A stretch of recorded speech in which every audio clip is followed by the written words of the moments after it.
Hello and welcome to Mind Shifters Radio. I'm Tim Hayes. I'm your host for the first hour. And today is Friday, June 11th, 2021.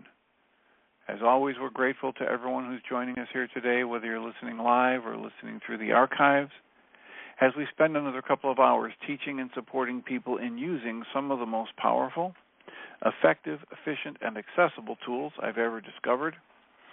These tools are available absolutely free through the tireless efforts of Dr. Michael and Jeannie Ryce on the website at whyagain.org. If you go to that website and click on the link in the upper left-hand corner that says Start Here, it will take you to a page where you can download and read Chapter 24 of Dr. Michael Ryce's book. His book is titled, Why Is This Happening to Me Again? And that chapter of that book provides a narrative description of the primary tool in this work. That tool is the Reality Management Worksheet, sometimes called the Reality Management Wake-Up Sheet. And it's a tool I've been using. I didn't want to know that. And kept me diverting my attention for quite a long time. And then I finally decided, oh, okay, it's time to dive in and see what's in there. And I found out that, there are times I am and have been judgmental, and there are times when that judgment against myself or others has been really negative.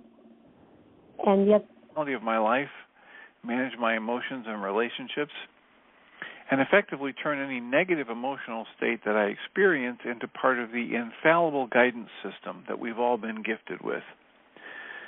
You can also click on a link on that page that lets you download the actual worksheet process itself. It's a PDF file. You can download it, print it off, copy it, and use it as often as you'd like. You can also go to your App Store and type in the three words Heartland Aramaic Forgiveness. And before you're done typing the word forgiveness, you'll see the glowing heart icon. If you tap on that, it will let you download a completely free and private app that contains the Reality Management Worksheet, an abbreviated version of that worksheet process, and a copy of the Dragon Klingon game, which is a wonderful way to introduce these tools to even younger audiences. We hope you do that soon and often. You can also download a host of audio files of shows just like this one where people have called in and been stepped through the process of that Reality Management Worksheet, or they've called to give testimonials about how positively the application of that tool has affected their lives.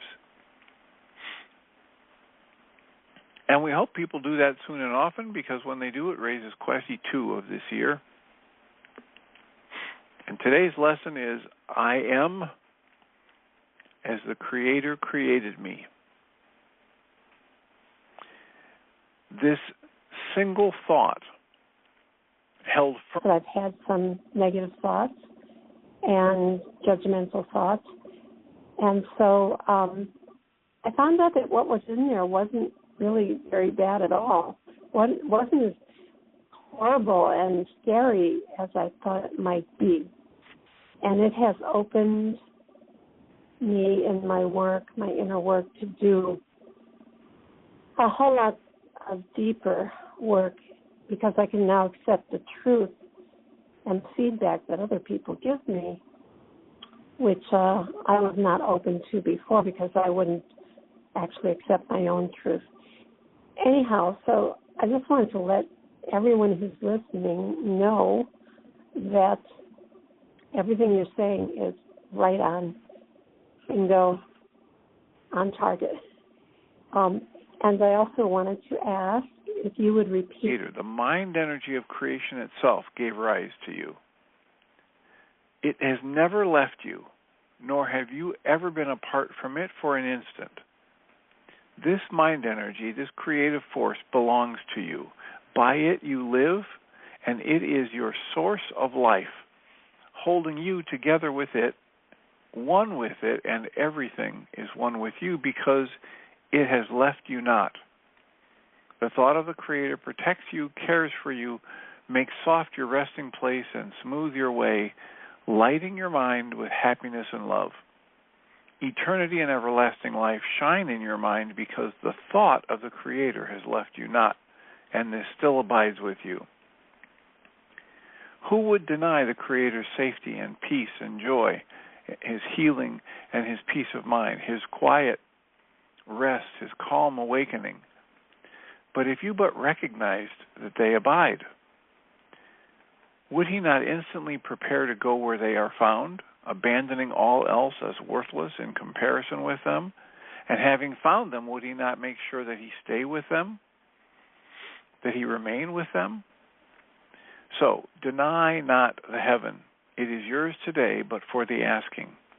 Nor need you perceive how great the gift, how changed your mind will be before it comes to you. Ask to receive, and it is given you. Conviction lies within it. Until you welcome it as yours, uncertainty remains. Yet the Creator is fair. Sureness is not required to receive what only your acceptance can bestow. Ask with desire. You need not be sure that you request the only thing you want. But when you have received, you will be sure you have the treasure you've always sought. What would you then exchange for it? What would induce you now to let it fade away from your ecstatic vision? For this sight proves that you have exchanged your blindness for the seeing eyes of Christ. Your mind has come to lay aside denial and accept the thought of God as your inheritance. Now is all doubting past. The journey's end made certain, and salvation has been given to you. Now is Christ's power in your mind to heal as you were healed. For now you are among the saviors of the world. Your destiny lies there and no one else. Would God consent to let his offspring remain forever starved by his denial of the nourishment that he needs to live? Abundance dwells in him, and deprivation cannot cut him off from creation's sustaining love and his home. Practice today in hope, for hope is indeed justified. Your thoughts are meaningless, for God is certain, and the thought of him is never absent. Sureness must abide within you who are lost to him. This course removes all doubts which you have interposed between your Creator and your certainty of your Creator. We count on the creation and not upon ourselves to give us certainty. Naked. She refused to leave until she found new positives to add to her list. Her hair was pretty, for starters. She decided that whatever it took, she would learn to accept herself. She resolved to give all negative feelings and thoughts over to God. At some point, she crossed some kind of miraculous threshold. She actually began to feel love and compassion for herself. She began to see her body as a miracle of creation, to see herself as a blessed being capable of great joy. Strength began to return to her limbs. She eventually began to walk, became able to feed and clothe herself. Abby McDonald became the first person to recover completely from ALS. And 38 years later, she's still ALS-free. As Lesson 165 clearly states, the only healing necessary is giving up old beliefs, changing the way I think, feel, and interact with the world. So that's our lesson for today and the Course in Miracles experiment commentary. And we have 48 minutes left for comments, questions, answers, soliloquies. What's on your mind today? How would you like to spend this hour? We are blessed to have at least 45 solid minutes to talk, to entertain your comments and your questions, to help you explore the fundamental principles underlying these tools and or the specific use of these tools. Over the weekend, I've dealt with people who were struggling to accept that as they are, they're perfect.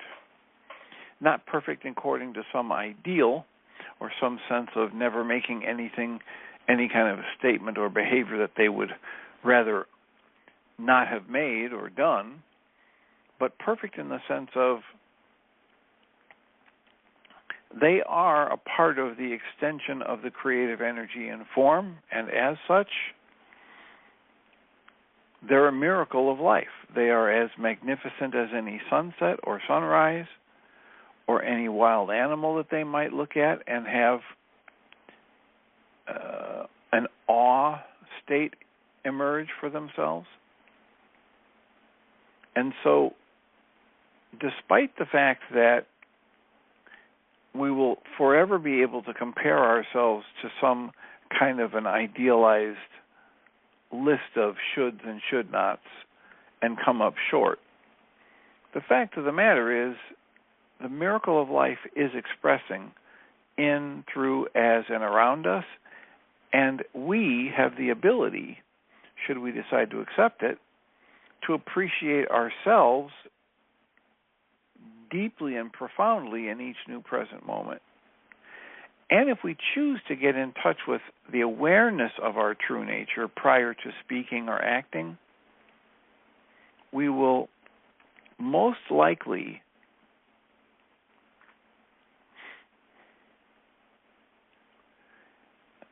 dramatically increase the chances that we'll be happy with the results or the consequences of our thoughts and our words and our actions. But when we act from the unhappy states, what we would call the anger, the fear, the sadness, the hurt, we dramatically increase the chances that we will not the least bit like the results we get.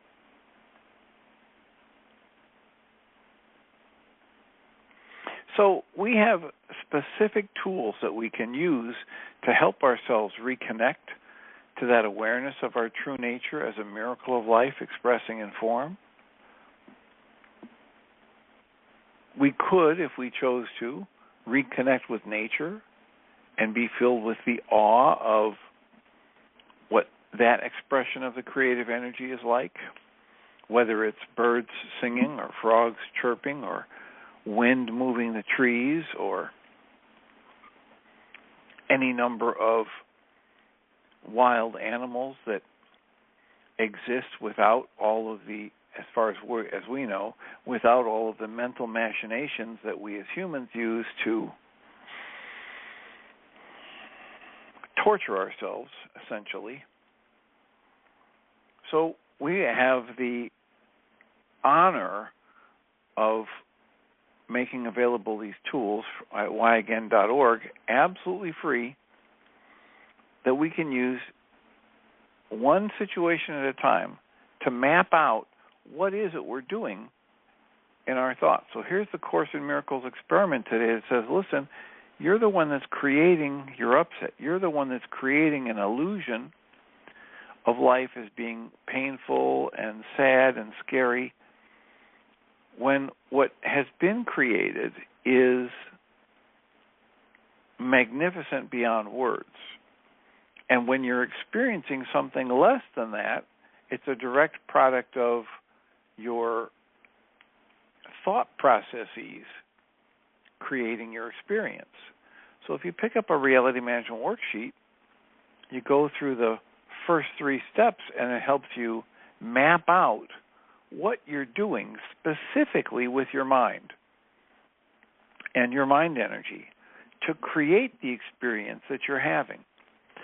And most of us pick up a worksheet because we're not happy with, we do not like, appreciate, or want to continue the experience we're having in that moment. And so here you are in the reality management worksheet, the first 3 steps, you literally get to map out what you're doing with your mind energy, with the goal you're holding, with the thoughts you're using to create the negative emotions, with the dynamic that you're focused on between you and the world or you and some other person in specific, and how you're using that to create your own pain, fear, sadness, or other negative emotion. And then it asks you to do something completely different than what we've been trained to do. What we've been trained to do is rely almost exclusively on our conscious, logical We think it's a logical thought process. And we look for an answer to this negative emotional state we're experiencing within that conscious logical thought process. The problem with that is it's that very conscious logical thought process that is creating the upset we're experiencing. So we're asked to put that aside, cancel everything we think we want. As A Course in Miracles would say, your trifling treasures put away, and open a curtain in your practice by asking to be shown the hidden part of your own mind that's actually creating this upset. And one situation at a time, one worksheet at a time, one asking to be shown at a time, I can clear away the illusion that keeps me from seeing my perfect safety, my true nature, the true nature of the people and things around me. And as I mentioned in the intro, there are a host of audio files available where people have done just that, and they've called in to be stepped through the worksheet process because they were feeling hatred, fear, terror, rage, confusion, guilt, shame. And one worksheet at a time, people have transformed their awareness from the belief that this was being done to them from the outside or the life situation or some person to the actual dynamics within themselves that they were holding on to, and as Diederik Wolsak would call it, these core beliefs that they hold.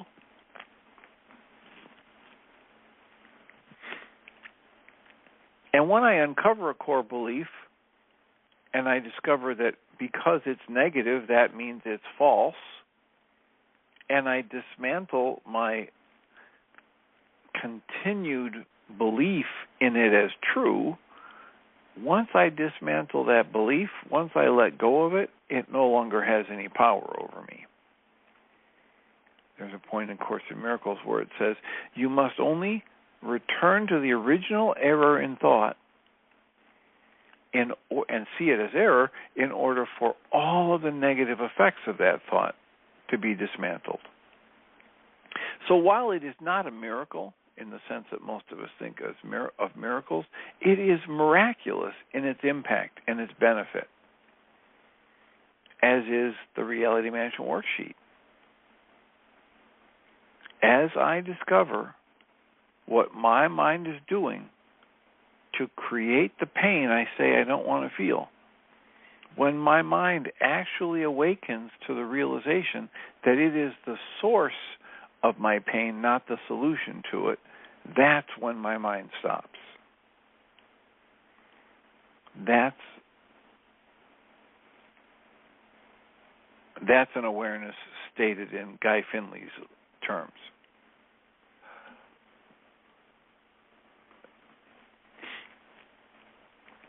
Saying that I want something good and loving, saying that I am love and that I am a good person, that I do value myself, that's a nice thing to do.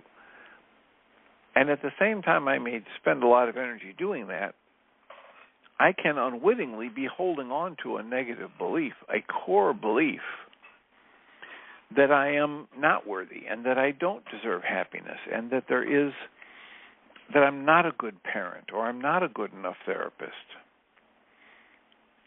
And it's the part of my mind that's holding on to that core negative belief that some would say actually chooses the emotions that I feel, generates the thoughts that I pour a lot of mental energy into. And as we observe in this work, pouring mental energy into a pattern of thoughts is what creates my emotions.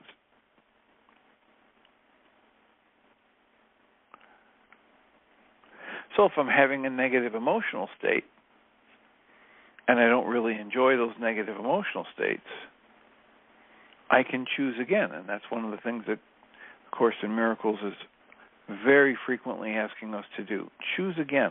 Choose anew. Understand that it's your choice of the focus of your conscious awareness that actually creates your experience of life in each moment. So if you don't like what you're experiencing in life in this moment, it's absolutely possible for you to change it. But in order to do that, you have to change what you're focusing your energy on. You have to acknowledge your role in creating the pain, the fear, the sadness, the guilt, the shame that you're experiencing, and step out of what most of us have been trained into by this culture, which is that belief that we're a victim, and step out of the victim role and step into that role of conscious co-creation. Dr. Michael Ryce likes to say in his lectures, we're always contributing, we're always creating, because the mind energy that we have dominion over is always on. We can't turn it off. What we do have the ability to do is choose the focus of it. And most of us have been unwittingly focusing on things we didn't want. Our culture trains us to talk about how we hate this or that and we don't want this and that. And despite the training that we have to focus on something different, we don't want this, we don't want that, we are not trained to focus specifically on what we do want and use our mind energy creatively to bring that as the family funds allow. And it's a given part of, participation. We'll raise a hand in our control panel, and we'll be having a conversation. How can we support you? What's on your mind? 563-999-3581.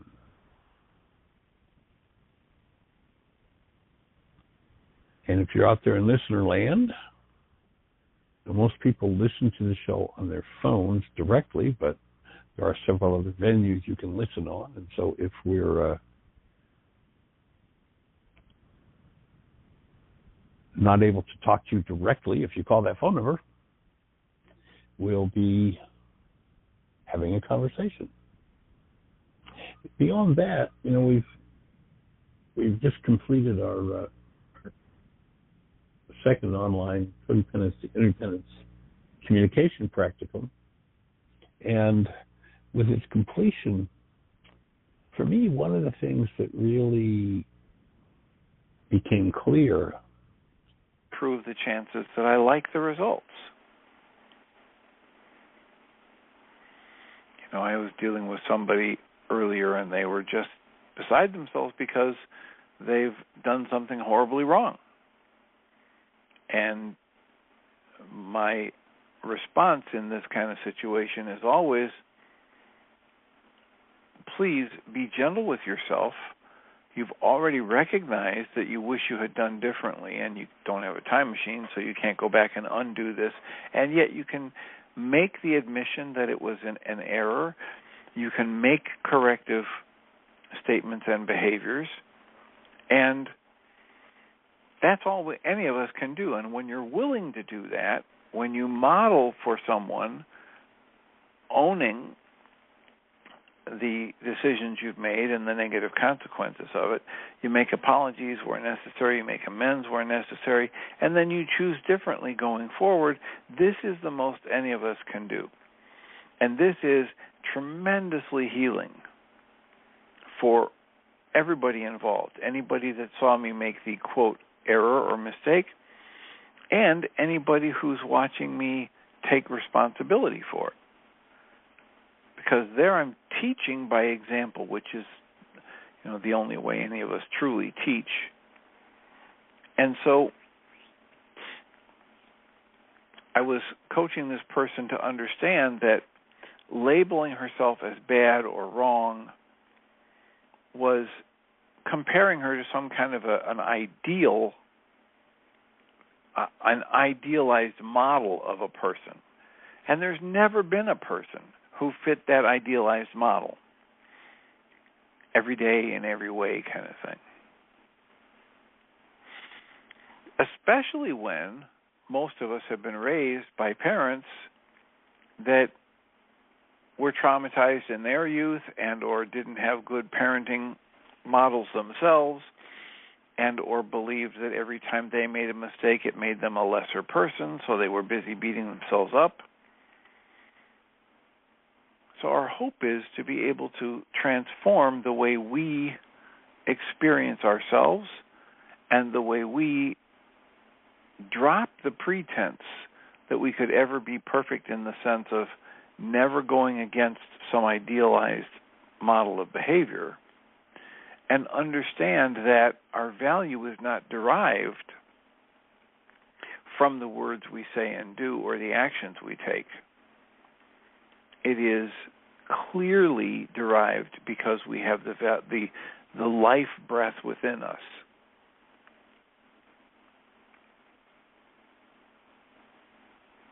So one of the things that came up over the weekend working with somebody was the concept of the book from Mark Wolin, It Didn't Start With You, the concept of cross-generational patterns.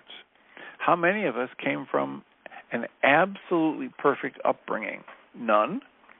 How many of us went through life and never had a loss, never had anything go against any goal that we set?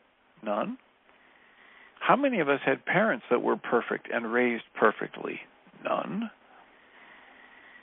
You know, Michael Ryce likes to talk about just go back a couple generations, and there's nobody on the planet whose bloodline doesn't include exposure to war and genocide and loathing, and there's no one on the planet whose bloodline hasn't been affected by these dramatically negative things. And in the book, It Didn't Start With You, and in the work with the family constellations work, they understand this quite deeply, and they help people work with identifying and releasing some of the negative core beliefs that most of us have downloaded or we were born with energetically, with the impressions of these things. As I become aware of them, then I can choose differently. As long as it remains hidden from me, I can't affect it. Can't affect change in it. And as Diedrich Wolczak likes to point out in his work, you know, it is so much more efficient to get in and correct a fundamental negative belief than it is to try and do behavior management. If I can correct the behavior, if I can just keep myself from doing this bad thing or that bad thing, well, that's an endless trap. That's like Dr. Michael Ryce likes to talk about, the difference between doing something that looks at a cause level and something that deals with effects. And if you're chasing after effects and trying to change effects, it's an endless, thankless task. It will never give you the results you want. But if you're able to come at the problem and look at the cause level, you can shift some things, and then the transformation is near effortless at the effect level, because the effects fall away once we've dismantled the cause.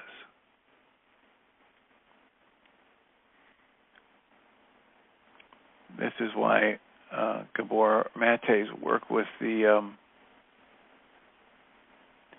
addictions process in trauma is so powerful, because he says, instead of asking why the addiction, ask why the pain.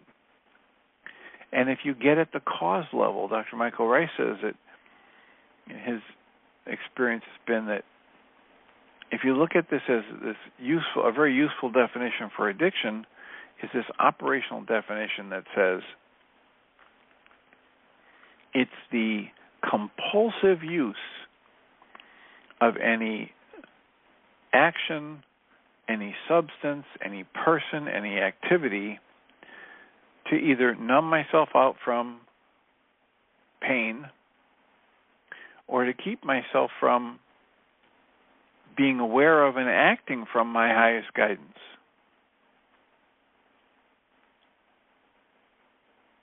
And many, many times when we help people dismantle their pain, their use of their addictive substance falls off because the only reason they were putting up with all the negative effects was because it helped numb them out to pain and or awareness of their highest guidance. I often have people say, well, why would somebody want to avoid awareness of and acting from their highest guidance? And I say, well, because they've got a belief that says they have to avoid those behaviors that their highest guidance tells them would be beneficial, usually because of a family pattern or some pattern of belief that's derived from trauma. I've had people that were absolutely convinced that if they gave up their addiction, whether it was drinking or other drugs, that they would not be able to be as funny or as creative. I've had people who have been absolutely convinced that if they didn't drink, they would be excluded from their friends group or that they would be unknowable to their family. So their highest guidance might say, hey, Tim, this drink is not helping you. This is ruining your life and your relationships. And so the highest guidance would be stop drinking. Stop doing this drug. Stop compulsively shopping. Stop, whatever the compulsive behavior is that you're using to numb out from your pain. Address the pain directly. And my training, my conditioning, my experience with my family might be saying, hey, Tim, if you do that, you're going to get kicked out of the family. You're going to get excommunicated in effect. And you would never survive if you got kicked out of the family. And there, with that set of conclusions in hand, I continue the use of the behavior or the substance or the compulsive practice, and I don't have to deal with this negative impact that I'm sure is going to happen. Yeah, but Tim, your liver is shot, and you've lost 7 jobs in the last 10 years, and it's getting worse. Yeah, but at least I've got my family and friends. So there's the kind of mechanism that so often drives us to use substances or behavior patterns that are overtly detrimental and that we can see that they're harmful in different ways, and yet feel compelled to, we start the avalanche going downhill. It's going to build its momentum. Mm-hmm. If even for an instant you could perceive the truth of your life and the people around you. The world. Blessings. Bye-bye.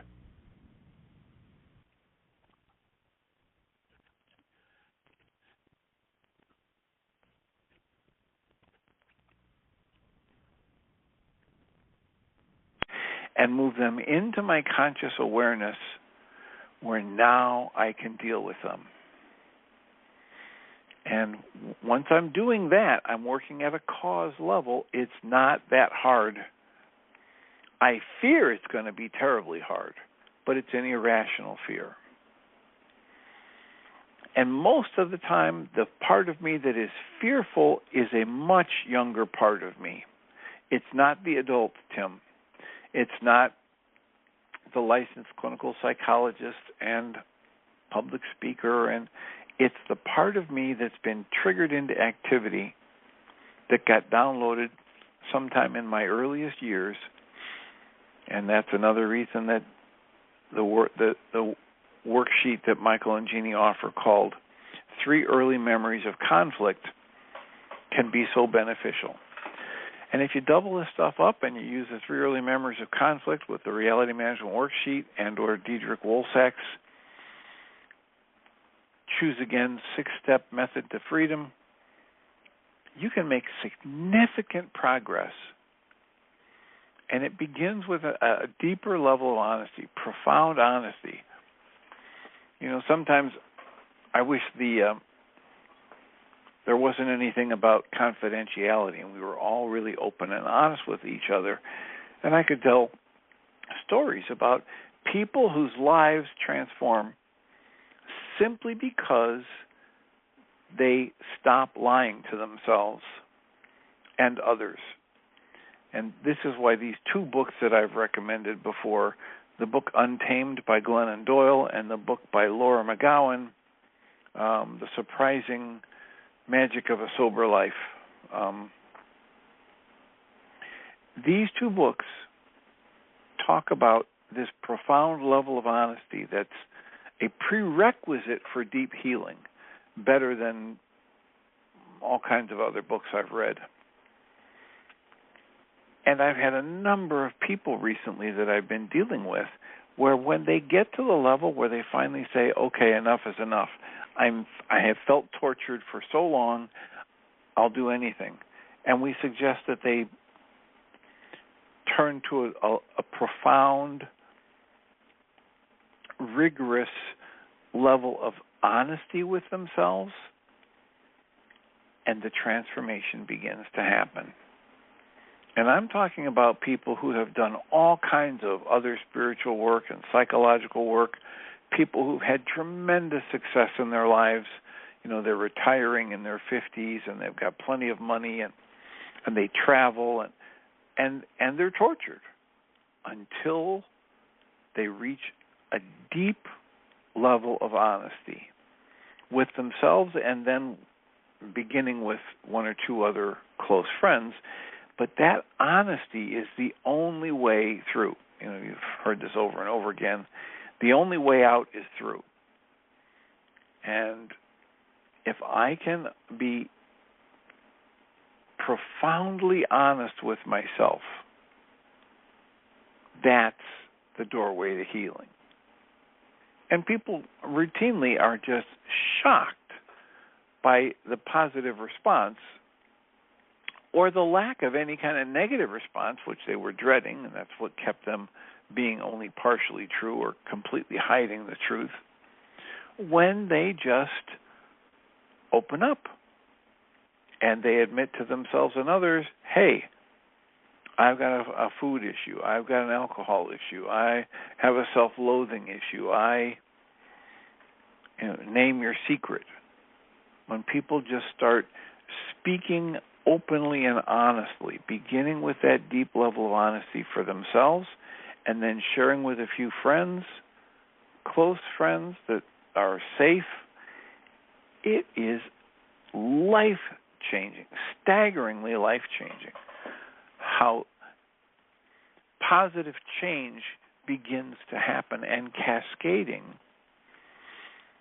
in people who've tried basically everything under the sun. Every self-help book, they've paid for therapy, they've taken medications.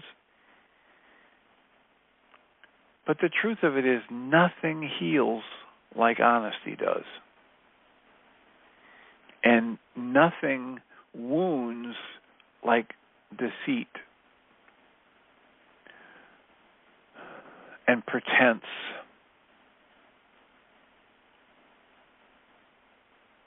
Guy Finley likes to talk about how pretense is just such a weight.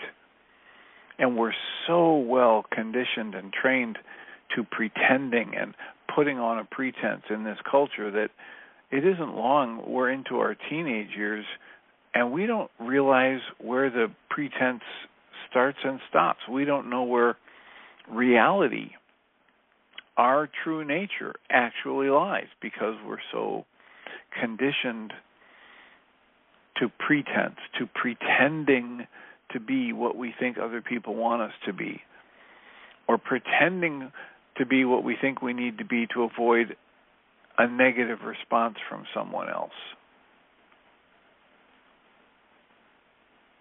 So, Honesty heals like nothing else can. And deceit wounds like nothing else can. So our call-in number is 563-999-3581. And we have a caller with a hand up. The name and authors of those two books.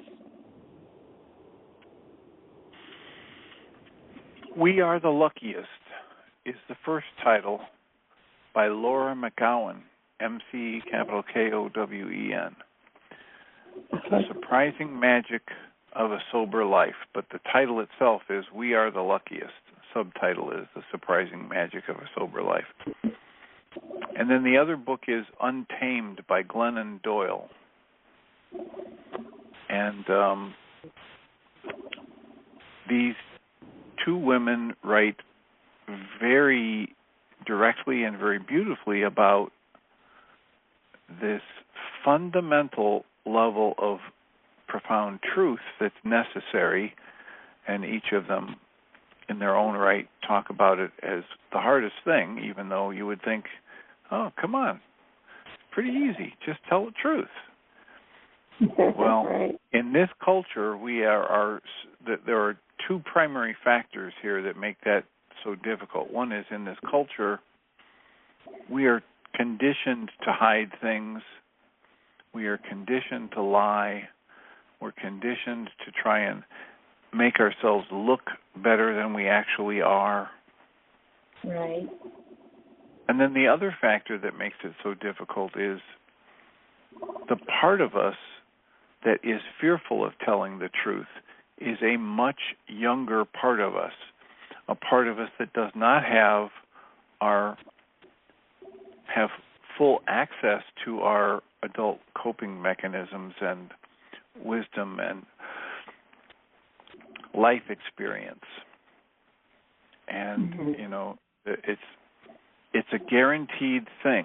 Very few things in this life are guaranteed, but it's guaranteed that if I'm upset, I'm never upset for the reason I think I am. It's always about something in the past. If there's something really serious and important going on right now, it needs my attention, it does not need me to be upset. It needs my full attention. It needs me to have the highest level of evidence, clarity of vision, and full access to my resources, both emotional and logical.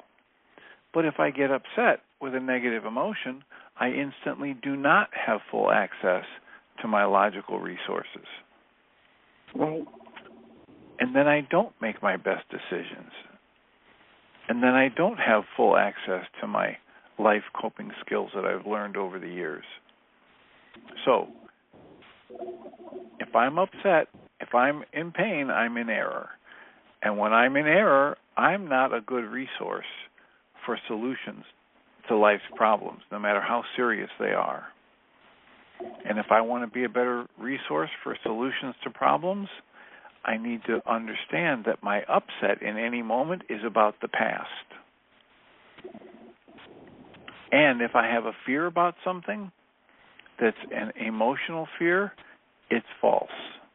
It's rooted in a false belief. No, that's a good point. Guy Finley says, there's two things that have to happen, two false beliefs that have to be bought into by a person in order for them to feel fear. The first thing is they have to falsely believe that whatever is happening, whatever situation is in front of them, is bigger than them and is going to defeat them in one way or another. That's a false belief. There is nothing that you're ever going to meet in life that's bigger than your true self. The second false belief, right in line with that first one, is that whatever this life situation or person is that's in front of you is going to be able to take something from you that you desperately need or keep you from getting something that you desperately need. And that's a false belief, because all these spiritual traditions teach us there's nothing of value that can be taken from us and nothing of value that can be added unto us at that deep level, our true nature. Mm-hmm. So every time we have a fear that's psychological in nature, it's based in these two false beliefs.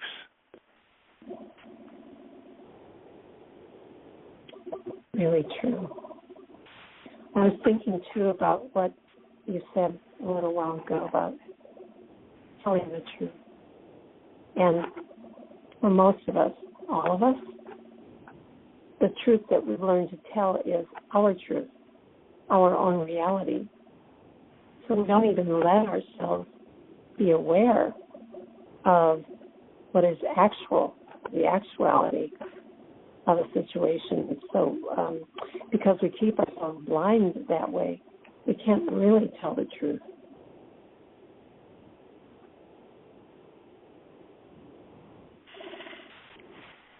Yeah, and we don't know what we don't know.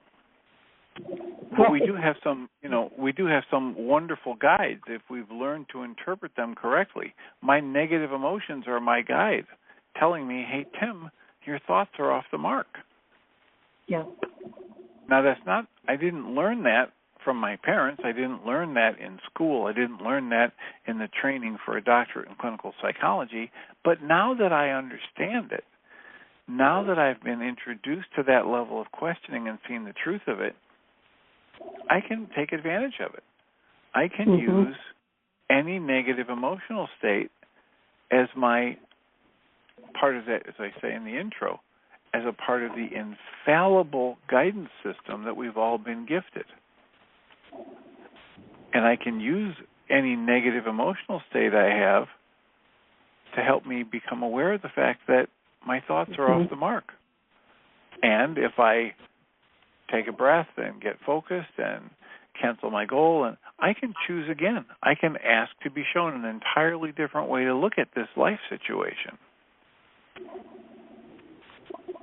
And more often than not, with practice, I will start to see things dramatically differently with that process. And dramatically quicker is what I'm experiencing. Having practice, awareness, right? With practice, indeed. Yeah. I had an image come up when you were talking about using our emotions as feedback and a guide, and I've never seen this before, but the image was the flashing yellow light on a traffic light, that it's flashing, hey, listen, hey, watch out, hey, get ready to find out something. So I think I'm going to keep that image. That's a good one. Yeah, as long as I'm looking inside for what I might find, yes. Right. The Rather problem than is looking my at culture teaches. something. Yeah, my culture teaches me to scan the outside environment and figure out who out there I need to attack or run away from or bribe or seduce to get them to change. But when I have that negative emotional state, if I can rewire my brain to say, okay, Tim, there's an error inside you in your assumptions, in your beliefs, in your observations. That's when I start making progress. Indeed it is. Yeah, you're so right on. Oh, okay, great. Thank you. Well, I just wanted to touch base with you and everybody who's listening and saying it really works. It works to learn how to tell ourselves not only our truth, but the actuality truth. And it opens up many, many doors of deeper learning about ourselves. So that's all I wanted to add. All right. Well, thank you so much for the call. It's good to hear your voice. It's been a long time. Well, I listen most times, but I love listening to you and Susan and other people, and we get into such great conversations. So thank you for all of that. You're welcome. Sometimes there is a wee little question that I might want to ask. Not a real important thing, but just a little bit of thing. And I hesitate because you are on such a wonderful roll and I'm going to use the word lecture, but you're not lecturing at people, you're teaching. And you seem to just be in the zone, and there's no way I want to call and interrupt that. I'd rather listen to what you're sharing. So that happens too. All right. Well, thank you for the call and the input. I'm glad that you find it useful. And I'll look forward to the next time you choose to share with us. Very good. Okay. Blessings. All right. Blessings to you, too. So we only have a minute or so left until the switchover. So I will remind us all that we have 2 support groups that are available. One is tomorrow night and one is Thursday night. These are available free to people since our coronavirus stuff has happened. They're both available online through Zoom, and the information about how to join us is available at mindshiftersacademy.org. I'll remind people that there's a separate page for the information for Tuesday and Thursday group. It's different login information. And we'd appreciate it if you'd join us or pass that information along to somebody you know that might be interested. Both of those groups meet from 6:30 to 9 p.m. Central Time. And we're always grateful when people choose to join us and share their thoughts. We do have some people that just listen and don't participate that much. That's also it's quite fine. And I will remind us all that we come from love. We're made of this stuff we call love. We actually are love.